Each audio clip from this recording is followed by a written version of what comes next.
Pokémon के franchise में बहुत सारे ऐसे पॉकीमन भी जो बैन हो रखे एंड वो बैन पॉकीमन के एनिमे, पॉकीमन के गेम्स या फिर पॉकीमन के जो टूर्नामेंट्स होते हैं उनमें बैन हो रखे। तो आज के वीडियो के अंदर हम लोग ऐसी 10 पॉकीमन्स को देखने वाले हैं जो पॉकीमन के फ्रेंचाइज के अंदर बैन हो रखे। सो या now let's get started. Number 10 Caterpie. तो पॉकीमन के वर्ल्ड चैंपियनशिप में एक ग्लिच होता था कि अगर तुम वर्ल्ड चैंपियनशिप पे ज्वाइन करोगे लाइव QR कोड से, तब यहाँ पे अगर तुम्हारे पास कैटरपी तुम्हारा एज अ फर्स्ट पॉकीमन है, देन यहाँ पे गेम तुम्हारी अपने आप फ्रीज कर जाएगी एंड वो गेम अपने आप बंद हो जाएगी। मतलब यार लाइव कंपटीशन के अंदर, एक टूर्नामेंट के अंदर, VCG जैसे बड़े टूर्नामेंट के अंदर अगर ऐसा हो फिर ये बहुत ही वियर्ड चीज है। इसलिए यहाँ पे पॉकीमन कंपनी ने बैन कर रखा है कैटरपी को, बिकॉज कैटरपी के कारण एक ग्लिच होता था पॉकीमन के लाइव कॉम्पिटिशंस में। दैट्स व्हाई कैटरपी को परमानेंट बैन कर रखा है पॉकीमन वालों ने। Number 9 Mewtwo. तो जनरेशन 1 के अंदर म्यूटू सबसे ज्यादा ब्रोकन पॉकीमन था, यानी कि म्यूटू ज्यादा स्ट्रॉन्ग पॉकीमन जनरेशन 1 के अंदर कोई हो ही नहीं सकता था। मतलब यार देखो, जनरेशन 1 के अंदर म्यूटू की सिर्फ 2 टाइप से वीकनेस थी, bug and ghost. And generation 1 के गेम्स के अंदर घोस्ट टाइप में एक बहुत ही बड़ा ग्लिच था।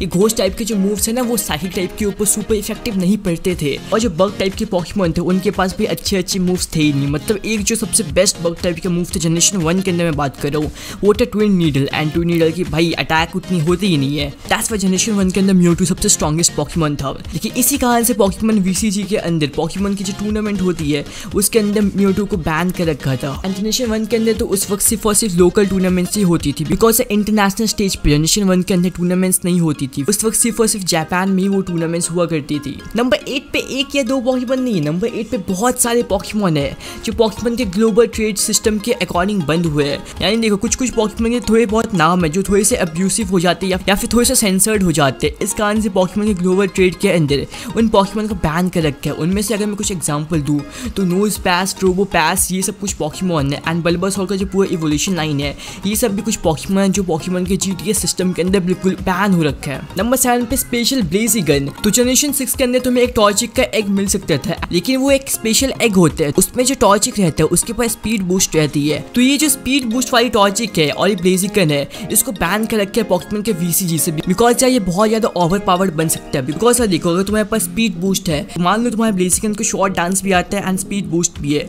फिर यार वो ब्लेजिगन बहुत ज्यादा OP बन जाएगा। एंड एक और इसका फैक्ट है कि स्मोगन से ये फर्स्ट ऐसा स्टार्टर पॉकीमन था जो बैन हुआ था। Number 6 polygon. तो पॉलीगन पॉकीमन के एनिमे के अंदर से सॉफ्ट बैन हुआ था। मतलब यार तुम लोग को वो एपिसोड पता ही होगी जहाँ पे सीजर्स आ रहे थे लोगों को, बहुत सारे बच्चे ये एपिसोड देख के बेहोश हो गए थे। इस कारण से वो एपिसोड को परमानेंटली बैन कर दिया गया था। एंड उस एपिसोड के बाद पॉलीगन हम लोगों को पॉकीमन एनिमे के अंदर बहुत कम टाइम के लिए दिखा है। जैसे यार उस एपिसोड में साइबर वर्ल्ड की जो पूरी स्टोरी थी, वहाँ पे गलती थी भाई पिकाचू की। पिकाचू ने वहाँ पे लाइटनिंग स्ट्राइक दिया, जिस कारण से यहाँ पे फ्लैशेस बहुत ज्यादा शो हुए।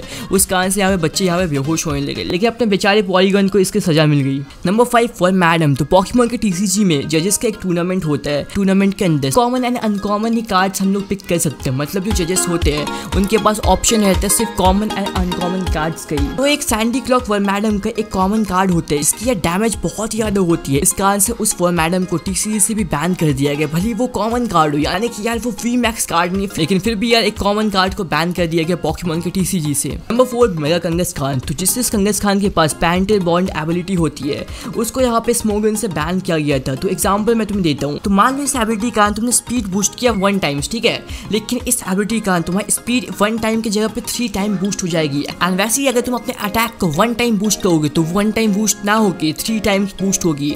मतलब यार तुम्हें बहुत ही ज्यादा पावर मिलने वाली इस एबिलिटी के कारण। इस कारण से ये कंगसखान बहुत ज्यादा ब्रोकन बनता है एंड यही एक रीजन था इसके कारण इसको बैन किया गया है। नंबर 3 पे सुपर स्मैश ब्रोस के पॉकीमन ट्रेनर को बैन किया गया था। तो सुपर स्मैश ब्रोस के अंदर जोकर का एक कैरेक्टर होता है। तो ये जोकर का एक्टर होता है, अगर वो फाइट करता है पॉकीमन ट्रेनर से एंड पॉकीमन ट्रेनर अपने पॉकीमन को जैसे स्विच करता है, उस जोकर के एक्टर की जो HP है वो अपने आप फुल हो जाती है। तो पॉकीमन के अंदर ये ग्लिच था, जिस कारण से पॉकीमन ट्रेनर को एंड जोकर को दोनों को ही बैन किया गया था टूर्नामेंट्स में से। नंबर 2 पे स्नीजल का एक कार्ड। एंड देखो, ये तब की बात है जिस टाइम VMAX कार्ड या फिर कोई स्पेशल कार्ड नहीं हुआ करती थी। इस time Pokémon trading card game में बहुत ही सिंपल बैटलिंग स्टाइल थी। उस वक्त भी स्नीजल को बैन किया गया था, बिकॉज यार देखो, स्नीजल सिर्फ एक मूव में 80 से 140 तक का डैमेज कर सकता था। मतलब एक टर्न में तुम इतना डैमेज कैसे कर सकते हो पॉकीमन ट्रेडिंग कार्ड गेम्स के अंदर। एंड उस वक्त कोई रिट्रीट कार्ड भी नहीं होता था स्नीजल के लिए, इस कारण से स्नीजल वहाँ पे बहुत ज्यादा ब्रोकन बनता है। एंड दैट्स व्हाई स्नीजल को बैन किया गया था पॉकीमन के TCG में से। नंबर 1 पे वॉरफेट। तो इन वॉरफेट को पॉकीमन के VCG के अंदर बैन किया गया था। तो जो वॉरफेट के पास leftovers as a item थे उनको बैन किया गया था पॉकीमन के VCG में से, बिकॉज यार देखो, मान लो 2 वॉरफेट एक दूसरे के साथ लड़ रहे हैं एंड उनके पास लेफ्ट ओवर है एज ए आइटम, तो भाई वो मैच कभी खत्म नहीं होने वाली। ये मेटापॉड वर्सेस मेटापॉड वाली यहाँ पे हाल हो जाएगी। मतलब तुम कितना भी कोशिश कर लो वो मैच भाई खत्म होने ही नहीं वाली है। तो यार लेफ्ट ओवर से थोड़ी ना थोड़ी एचपी यहाँ पे गेन होती रहेगी पॉकीमॉन्स को, एंड तुम डैमेज भी अगर पहुंचाते हो वो भी भाई ये खत्म नहीं होने वाली है। दैट्स व्हाई यहाँ पे वॉरफेट को बैन किया गया था। तो ये थे 10 ऐसे पॉकीमॉन जिसको पॉकीमॉन की पूरी फ्रेंचाइज के अंदर बैन किया गया था। बाय द वे तुम्हें क्या लगता है जनरेशन 1 के अंदर क्या म्यूटू ज्यादा पावरफुल है म्यू से, या फिर यहाँ पे वाइस वर्सा वाली सीन है? तो यार मुझे कमेंट्स बताना तुम लोग अपने अपने ओपिनियंस। और यार वही फॉर्मेलिटी से पूरी करना, लाइक करना वीडियो को, एंड चैनल पे नए हो तो सब्सक्राइब करना। मैं मिलता हूँ अगले वीडियो में। Until then this is it, Galaxy signing out.